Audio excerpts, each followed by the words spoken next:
Bonjour et bienvenue dans cette nouvelle vidéo, la 9e que je réalise dans le cadre du défi brique, où je me saisis d'un sujet et que je passe au filtre du courage et de la sincérité. Aujourd'hui, nous allons parler de sport. Un peu de mouvement. Alors, je ne vais pas vous faire un cours d'aérobic, même si ce mot n'est plus utilisé depuis les années 90, mais je vais plutôt vous parler de ma vision du sport et je vais utiliser les mêmes questions que d'habitude. Alors, pour moi, j'étendrai déjà la notion de sport à activité physique pour englober vraiment le mouvement au sens large.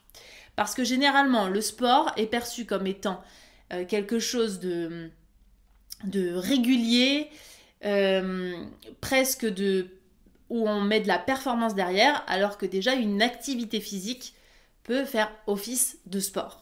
Donc voilà, je voulais déjà apporter cette première nuance. Ensuite, j'ai l'impression de commencer mes vidéos toujours comme ça et vous dire que c'est l'un des piliers du bien-être. Excusez-moi que tous les sujets proposés soient en lien avec les piliers du bien-être. Et vous allez vous dire, mais il y a beaucoup de piliers. Eh ben oui, c'est là toute la complexité de l'être humain. Mais en fait, tout est imbriqué.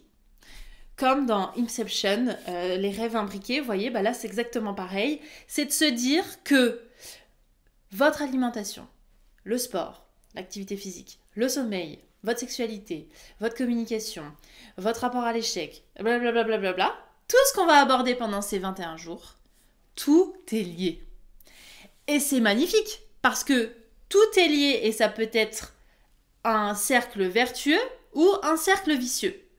Si vous ne faites pas de sport, vous n'allez pas avoir de bon sommeil parce que vous n'allez pas libérer les hormones nécessaires pour pouvoir bien dormir. Si vous mangez mal, idem. Si vous avez une mauvaise sexualité, idem. Si vous avez un mauvais rapport avec vous-même, vous allez vous autocritiquer, patati patata. On va partir dans un cercle vicieux. Donc ce qu'il faut bien comprendre, c'est que le sport, l'activité physique vont être des espaces où vous allez pouvoir vous dépenser et vous recharger. C'est-à-dire que les hormones que vous allez sécréter lors d'une activité physique vont être bénéfiques à tout votre équilibre, à toute votre homéostasie, j'irai même plus loin. C'est-à-dire cet équilibre, le bon fonctionnement de l'ensemble de vos organes et de vos hormones. Et là où j'ai envie qu'on attire, qu'on aille, que j'attire votre attention, c'est justement sur le fait que l'on minimise ces piliers et que l'on croit que c'est l'un et pas l'autre, que c'est un ou plutôt qu'un et. Alors que c'est un et, c'est une complémentarité entre chaque. Ce que j'aurais aimé savoir plus tôt, c'est qu'on peut pratiquer une activité physique, du sport, avec plaisir. Et qu'on n'est pas obligé de rentrer dans un dogme du « il faut faire une activité physique ». En fait, le « il faut », c'est simplement « il faut trouver une activité physique qui te plaît ». C'est pas « il faut faire pour faire ». Sinon, ça n'a aucun intérêt et effectivement, là, on va rentrer dans une routine lourde, chiante et qui va pas du tout être bénéfique. L'idée d'avoir une bonne hygiène de vie, c'est pas parce que je vous l'ai dit, votre voisine vous l'a dit ou vous l'avez lu dans un bouquin. C'est parce qu'en fait, vous en ressentez le besoin. Et ça, c'est totalement différent. Et pour moi, ça découle de si vous êtes suffisamment bien avec vous-même, vous avez envie de vous faire du bien. Vous avez envie de prendre soin de vous. Dans la vidéo sur le corps, je vous parlais justement de cette notion de maison. Eh bien, si vous aviez conscience que votre corps, votre bien-être, c'est votre équilibre, c'est ce qui vous permet d'être bien. Et le fait de parler d'alimentation, de sport, de sommeil, de ce que vous voulez, ce sont simplement des ingrédients qui vont faire que vous allez être plus ou moins bien. Bah, ça change totalement la donne. Si je vous disais que vous deviez prendre soin demain de mon animal, vous allez avoir envie de lui donner à manger, de lui faire de l'exercice, de jouer avec lui, de lui faire des câlins. Vous voyez déjà ? Vous allez avoir envie de prendre soin de lui. Pourquoi vous n'avez pas envie de prendre soin de vous ? C'est la question que je vous pose. Et généralement, c'est parce que on manque d'amour pour soi-même, on manque d'estime pour soi, et donc on fait passer tous les essentiels au second plan. Ce que j'aurais aimé savoir plus tôt, c'est donc que l'on peut pratiquer une activité physique par plaisir, et que le corps n'est pas fait pour rester sans rien faire. L'être humain est fait pour être en mouvement. Et c'est totalement aberrant que de penser que de travailler, je sais pas, 8-10 heures par jour assis derrière un bureau, c'est normal. De rester assis 8-10 heures par jour sur un canapé, c'est normal. Le corps n'est pas fait pour ça. Je tiens juste à vous donner un exemple qui pour moi est très parlant.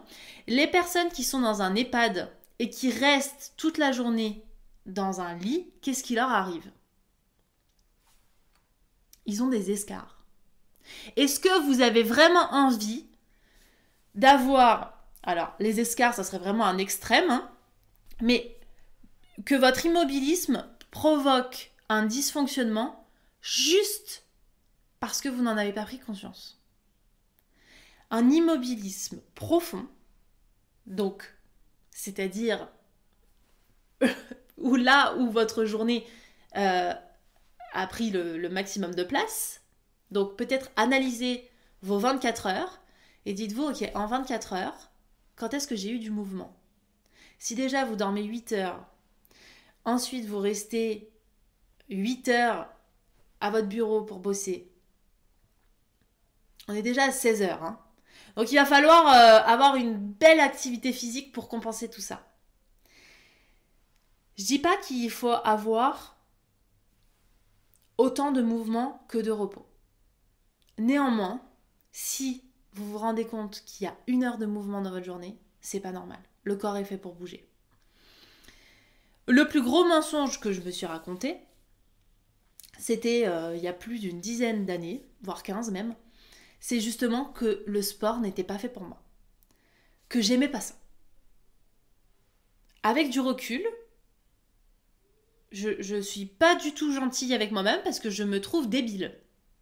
Je me trouve débile d'avoir dit « Non, le mouvement, c'est pas pour moi. » C'est comme si j'avais dit « Oh, la vie, c'est pas pour moi, ça m'intéresse pas. » Parce que je tiens à rappeler cette phrase un petit peu bateau, hein, mais le mouvement, c'est la vie. Et si on oublie ça, si on oublie cette phrase fondamentale, on oublie que si on ne bouge pas, on ne fait pas circuler la vie à l'intérieur de nous. Et c'est pour ça que j'ai voulu étendre à cette notion d'activité physique, parce que vous pourriez très bien marcher tous les jours pendant 10 bornes, c'est déjà génial. Mais c'est magnifique même. Parce que vous mettez votre corps en activité. Alors, vous mettez votre corps en activité et vous êtes aussi relié à des éléments extérieurs. La météo, donc des choses basiques. Vous êtes relié aux éléments. Le vent, le soleil, la pluie, ce que vous voulez. Mais en fait, ça réoxygène votre organisme. Il y a un peu des b.a.-ba que j'ai envie de remettre ici dans cette vidéo avec le sport. C'est que le sport contribue aussi à notre immunité. Il va contribuer à notre équilibre hormonal. Il va contribuer à notre forme physique. Donc, à faire en sorte que nos muscles continuent à jouer leur rôle. Ça va aussi permettre de fluidifier ce qui se passe à l'intérieur. Donc, d'un point de vue des ligaments, etc. On va remettre, en fait, comme de l'huile. Et l'huile, elle se fige si on reste immobile dans le froid. Bah là, c'est exactement pareil. Mettez du mouvement pour pas que ça se fige.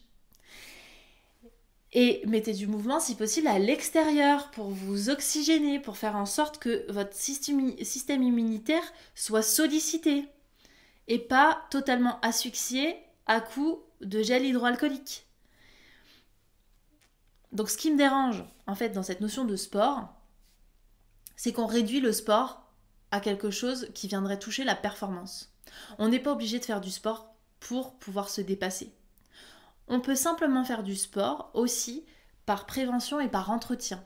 C'est-à-dire que vous allez nettoyer votre voiture, votre maison, X fois dans l'année, peut-être trop peu, mais ça va permettre de faire en sorte qu'elle dure dans le temps, de prendre soin d'elle.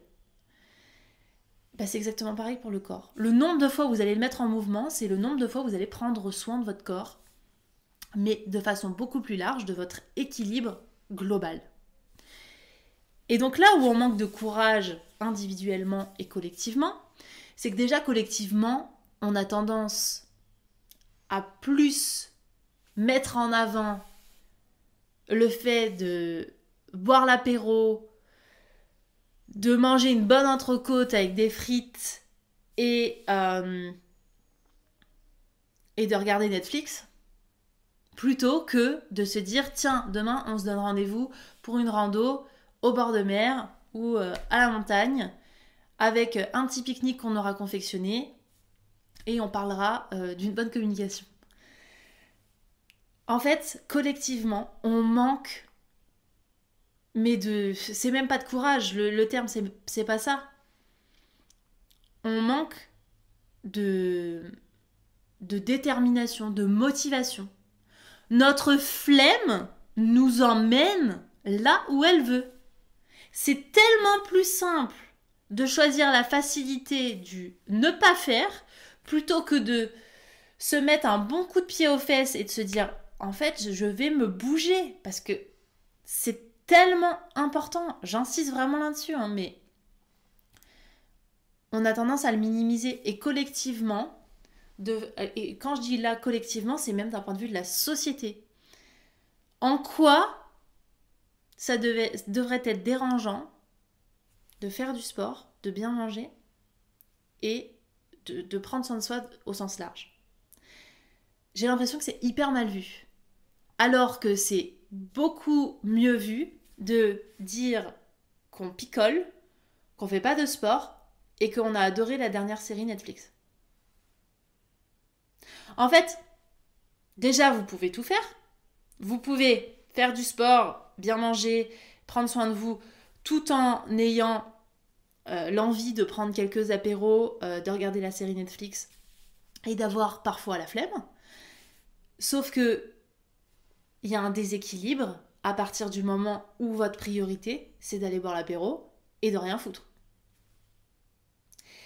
Donc prenons conscience que si déjà collectivement on entretient une vision erronée de ce qui est normal ou pas normal, moi dans ma normalité, voir les amis ou n'importe qui finir torché un samedi soir, moi je trouve pas ça normal. Voilà. Pour d'autres, c'est cohérent. C'est même un vecteur de sociabilité. Moi pas du tout, c'est une marque de mal-être profond. Donc juste remettez la normalité là où vous avez envie qu'elle soit. Et là, du coup, on manque de courage collectivement, c'est de remettre une normalité qui a du sens. Parce que si on regarde avec objectivité et du recul, ou alors c'est moi, mais je vais vous le proposer, est-ce qu'il serait pas mieux d'avoir une société où on est en bonne santé, où on a une activité physique régulière, où on mange bien et où on prend soin de soi au sens large, plutôt qu'une société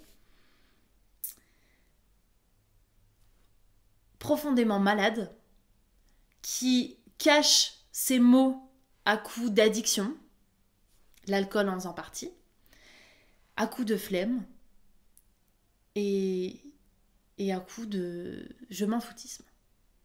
Je sais pas, voilà. Peut-être que vous allez vous dire ouais, mais c'est deux extrêmes. Mais c'est vraiment ce qui se passe en fait.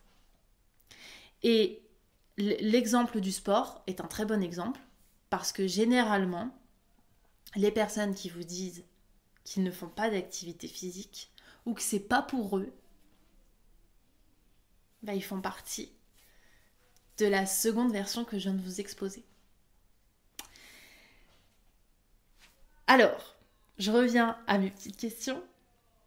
Du coup, je vous ai parlé collectivement. Pour moi, individuellement, là où on manque de courage, c'est de pouvoir aussi s'assumer. S'assumer aux yeux des autres et de ne pas avoir peur de se sentir à part. Parce que je me rends compte avec le temps que c'est compliqué de sortir de cette norme dans laquelle on a baigné pendant des années et parfois d'être confronté du coup à une sortie de groupe. Je vous parlais de la famille dans une des vidéos. Parfois, le courage, c'est aussi dire non, moi, je ne bois pas. Moi, je veux que là, après le repas, on aille faire une balade plutôt qu'on se pose sur le canapé à parler de banalité.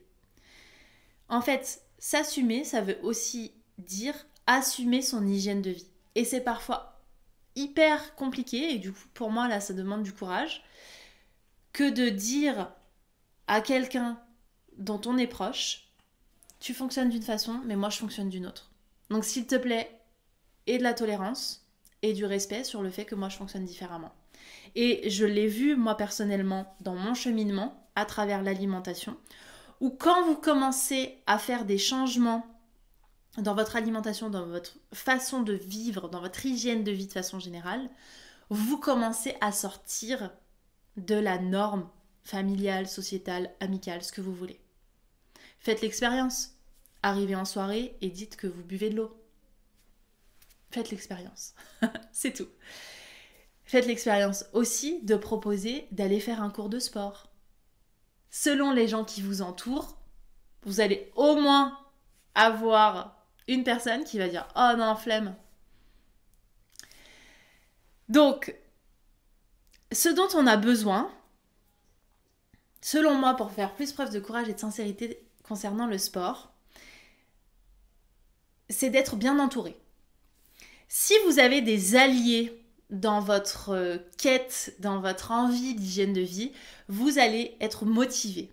Vous allez avoir des gens avec qui vous allez pouvoir interagir, avec qui vous allez pouvoir vous challenger, avec qui vous allez pouvoir être inspiré. Parce qu'en fait, ce qui manque aujourd'hui, c'est d'avoir des gens qui fonctionnent de la même façon que nous.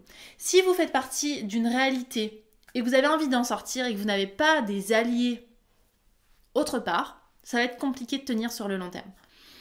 Et quand je parle d'alliés, c'est aussi même des alliés d'un point de vue activité physique. C'est compliqué au départ, peut-être de vous challenger seul, de faire une activité physique seul. Donc entourez-vous de gens qui vont vous tirer vers le haut. Et pour moi, le besoin primordial, c'est du coup de se créer ce cocon de gens qui vont faire qu'on va avoir envie d'aller encore plus loin. Mais encore plus loin d'un point de vue sport, mais aussi d'un point de vue hygiène de vie de façon globale. Parce que comme vous avez pu l'entendre dans cette vidéo, finalement ça fait partie d'une hygiène de vie, ça fait partie d'une routine générale. Et si vous avez des gens qui vous inspirent sur leurs défis sportifs, sur leur façon de fonctionner dans leur hygiène de vie, vous allez avoir aussi envie de vous améliorer. Donc le besoin numéro 1 pour pouvoir vraiment être courageux et sincère d'un point de vue de l'activité physique, et pour moi ça veut dire avoir une rigueur saine pour soi, c'est être bien entouré. Être inspiré et motivé au quotidien. Et ensuite, ça va être de vraiment aller chercher le plaisir derrière ça. Et non pas l'obligation. Et ça, c'est vraiment important d'avoir conscience de ça, que l'on peut prendre plaisir à partir du moment où on a décidé que c'était pour prendre soin de soi et pas pour répondre à une norme, avoir le bikini pour l'été, le beau corps pour l'été. Ça voulait rien dire ma phrase d'avoir le bikini pour l'été. Donc en fait, sortir d'une vision qui peut-être ne vous correspond pas. Si vous avez envie d'avoir un super corps pour l'été, génial. Sauf que le super corps pour l'été, il se travaille pas au mois de juillet. Ayez finalement une vision long terme avec des gens qui vont vous motiver pour pouvoir avoir une motivation long terme. Je terminerai là-dessus. Je vous retrouve demain pour la prochaine vidéo. Je vous embrasse.